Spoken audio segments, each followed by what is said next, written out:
We're now going to move on to discuss ADR, Alternative Dispute Resolution, concepts.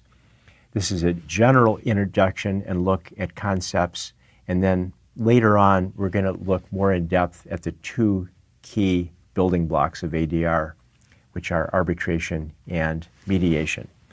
So in this segment, I first of all want to give you an example of a form of mediation, and then we'll look at an example of a form of arbitration. But the basic message here is that you can start with the two building blocks that we'll explore later on, but you can be as creative as you want to be in developing variations on the two basic themes. So let's start with mediation, and the example I'd like to give you is called a mini trial. But again, there are a lot of variations on the basic mediation theme. So here's the example.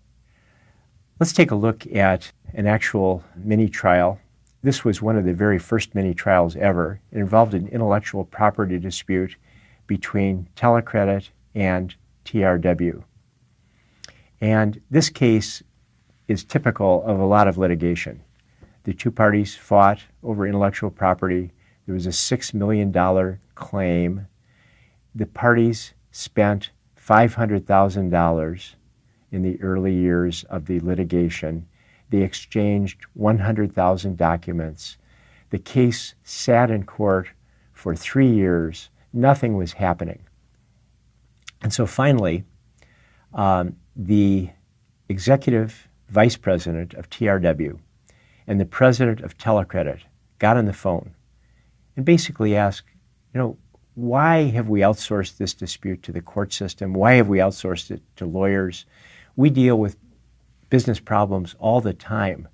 Why don't we get together and just resolve this dispute? And so they came up with a structured negotiation, which later came to be known as a mini trial. And fundamentally, there were 5 people at this structured negotiation. There was the executive vice president of TRW, the president of Telecredit. They each brought an attorney, and then there was a neutral party, an expert on intellectual property, who could answer any technical questions that arose during this negotiation. So they began on day one with the attorney, one of the attorneys, let's say the attorney for Telecredit, standing up in front of the two executives and explaining her case. And then the executives asked her questions. If there are technical issues, they referred them to the intellectual property expert, and that attorney sat down. And then let's say the attorney for TRW got up and again had about a half day to present the case, answer questions, technical questions go to the expert. That person sits down. The two executives then go off into a room by themselves for 1/2 hour and settle the dispute. Estimated savings in legal fees, $1 million.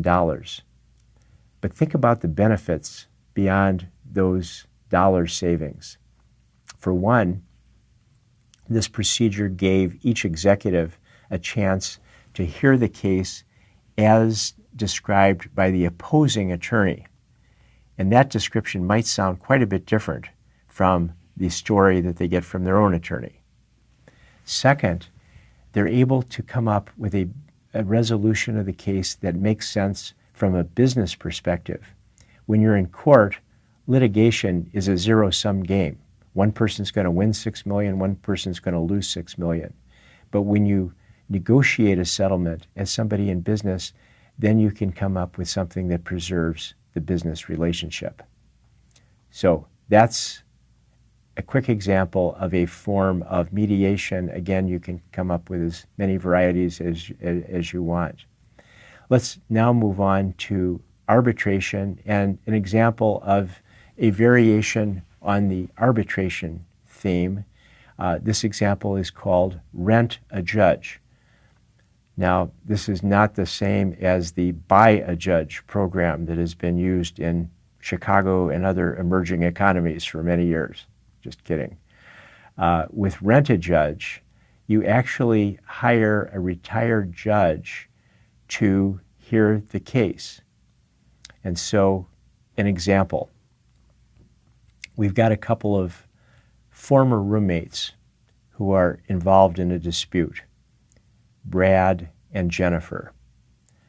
Jennifer is especially upset because Brad now has a new roommate called Angeli. So they're involved in litigation, Brad Pitt and Jennifer Aniston. And rather than go to court, they use the rent-a-judge procedure. They hire a retired judge to hear the dispute. Now, what are the advantages for Brad and Jennifer in using this retired judge? And what would be the advantages for you if you're involved in a business dispute? Think about that for a second. Hit pause if you want. Write down the advantages that you can think of in using this form of arbitration or other forms of arbitration. Here are some items that might be on your list of advantages. Number one, it might be a lot quicker than sitting for years in the court system waiting for your case to arise. Number two, it might be cheaper, although we're going to discuss that issue later. Number three, and this is a big one for Brad and Jennifer, but also for your business. You want to keep the dispute out of the newspapers. You want to keep this private. One way to think about arbitration is that it is a type of litigation, but it's private litigation. And finally, unlike the regular court system, you get to pick the judge. When you're in the regular court system, the selection of the judge is pretty random.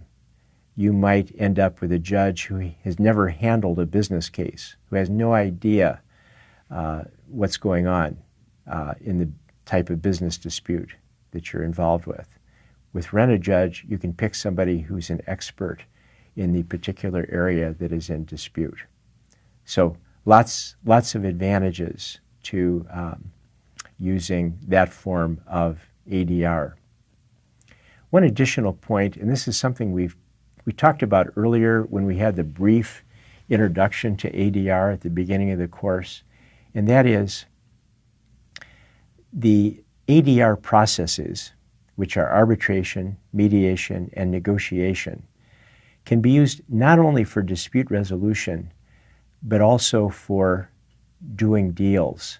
And this has been a dramatic change over the last 10 years or so, where many more third parties are involved not only in resolving disputes, but also in making deals. Here are some results of a recent survey of mediators. 40% of the mediators were involved in deal making. The deals they were involved in range from $100,000 to $26 million. And here you have some examples of the types of deals that where the negotiators brought in third parties.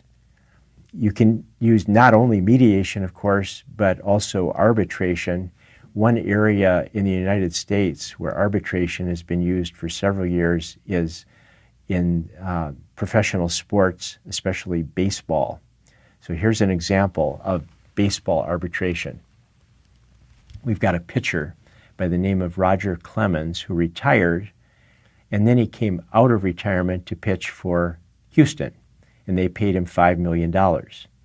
Well, as it turned out, he had a great year. He was named the best pitcher in the league, won the Cy Young Award.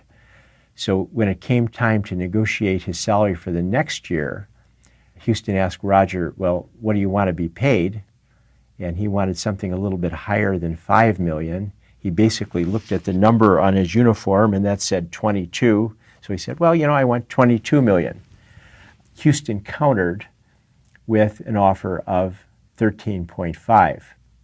Now, this is the kind of dispute that often goes to arbitration. This is the kind of negotiation that often goes to arbitration. although in this case they settled. But in baseball, they use a unique form of arbitration that you could also use, and that is, rather than having the arbitrator select the salary, each side privately submits a number to the arbitrator. And then the arbitrator has to pick one of those two numbers. So, for example, if you were working for the Houston Baseball Club, what number would you submit, again, privately to the arbitrator? Think about that for a second. What number would you submit? Logically, you should have picked a number that was larger than 13.5. You want to pick a number that you hope will be reasonable to the arbitrator, which will be somewhere between 22 and 13.5. You don't want to lock in on 13.5 because if Roger budges, if he, say, changes from 22 to 20, then the arbitrator might select that number. So you want to pick a reasonable number that the arbitrator will select. And so it's going to force both parties to come in with numbers that are closer to the middle and more reasonable. So that concludes our look at ADR concepts.